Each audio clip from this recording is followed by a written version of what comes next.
term na makadiyos. So, ang challenge ko sa atin, sa umagang ito from the Word of God, by the way, ang tanong, what does it mean to be a godly family?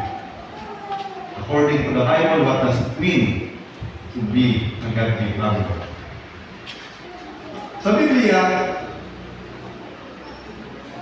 hinailayo ko yung commitment kasi napakahalaga ko nito.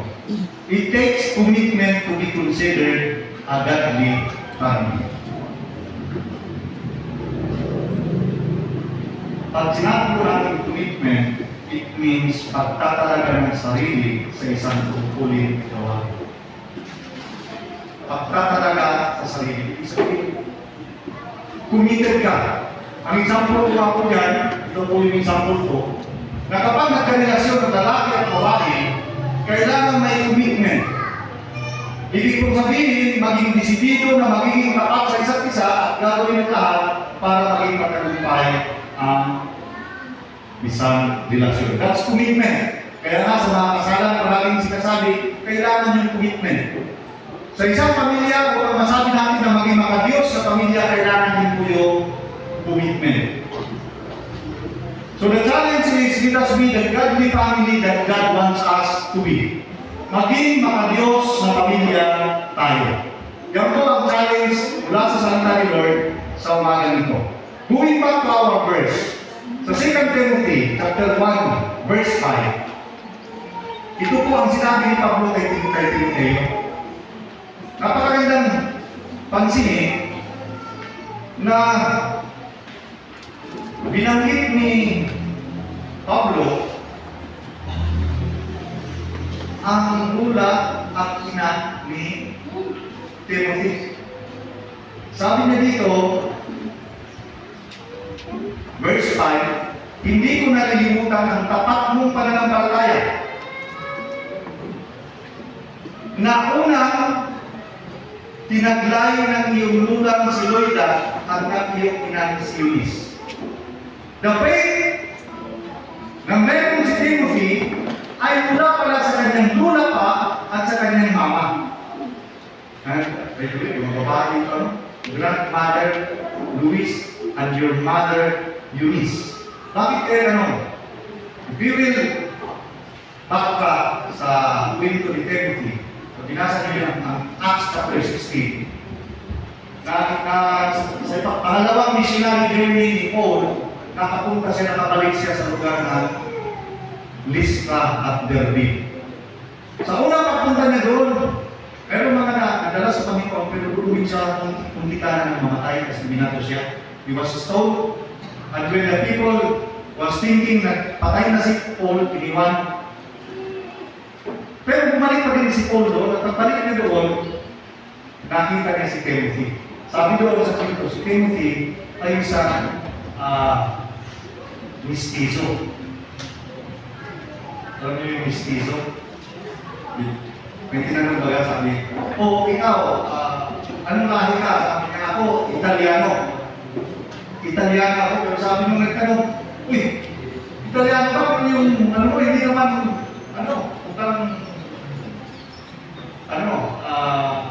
Westerner. Hindi ka maputi, hindi matama sa ilong mo. Paano ka naging Italiano? Sabi mo, tinanong, hindi, kasi yung mama ko kita, yung papa ko Pilipino, kaya ako Italiano. Pag sinabi ng mistizo, sabihin, Greek. Si Timothy, yung kanyang papa is Greek, ang kanyang mama is Jewish. So, nadala sa Panginoon si Timothy, pero dahil sa influence ng kanyang lola na si Loida at ng kanyang ina si Eunice. So napakahalaga pala ng influensya. Mamaya makikita natin yan. But the challenge for us is maging makadiyos na pamilya tayo. Ano ang makikita natin mga commitments ng isang makadiyos na pamilya? Pag sinabi natin commitment, balikan ko natin ito ay pagtatalaga ng sarili natin sa isang gawain o isang bagay. So, ano ang makikita natin mga commitments ng isang makadiyos na pamilya? 3 biblical commitments in order to have a godly family. At sana tingnan natin na maayos ito kung ito ba ay nandito sa atin. Number 1, the commitment for the family. Very obvious, ano? Kasi family ang pinag-usapan. How can you say that you're a godly family if you're not committed to your family? Ang pagkatalaga para sa pamilya mismo. Yun nga po, sa buhay ni Timoteo, we will see how his grandmother Luis and his mother Eunice were committed to one another. Makikita po natin ito. By the way, from Loida to Eunice, Loida sa Tagalog, Luis sa English. Galing kay Loida, papunta kay Eunice, papunta kay Timothy, that's 3 generations. Tatlong generasyon. Pag sinabi ko natin one generation, kasi ano naman yung generation na yun? Tawag? Ha? Gen Z? Gen Z? May graph ko yan. By the way, pag sinabi natin generation, usually, ang gap po niyan is 50 years. Ang one generation is 50 years. So, from grandmother to mother to Timothy, ibig sabihin mga 150 kung i-count natin yung 50 years. Si Luis and si Eunice were committed to one another. They were committed to support each other from one generation to the next generation. That's why may mga nagpag-usap dito sa church kasi minsan yung mga bata baga, ang bilig ko, nagkuhan. Umpisa pa yan noon, yung tayo nila ni Christian, tapos nila Gabriel na, tapos dami na mga bata kuhan dito, na ngayon mga malalaki na. Si Gideon, tapos ngayon, meron mga bata. Na minsan, dumating sa punto na sabi ko, alala naman yung mga bata na yan, kung dumating na yan, hindi na yan kalikot na kagaya ng gano'n sa ngayon. Pero may mga bata tayo na dito na parang hindi masyado malikot. Depende siguro yan sa But my point is, napakahalaga pala ng role ng lola, ng nina, para masabi natin na makadiyos ang isang pamilya. Kung ang inyong ina, if you are here, na ang inyong ina ay hindi, wala sa Panginoon, don't worry. Kasi ikaw ngayon na ina na, darating ang panahon na, babalik-balikan ka ng iyong ako, at parang sabi ni Pablo, yung aking lola, yung iyong lola, kasi Loida, meron pa na ng palataya, at ang iyong ina na si Eunice, meron pa na ng palataya, at ang pananampalataya niya ay nandyan na naman sa inyo. So, in effect, the older generation handed down the faith to the next generation. Yung nauna, ipinasa yung pananampalataya. So, hindi pala pwede na may cut na naputol.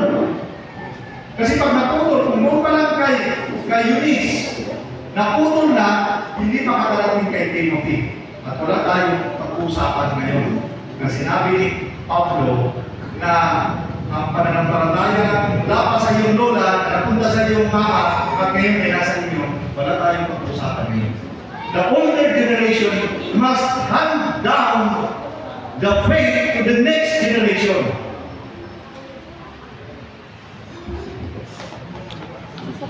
The principle of pasa-pasa. Nung nasa galing kami ng Pinapransya, babagyan sa basta sabi nung pasa-pasa na lang sa pasa-pasa. Ibig sabihin, mula doon sa bangka, kukunin, tapos may pasa-pasa. Diba?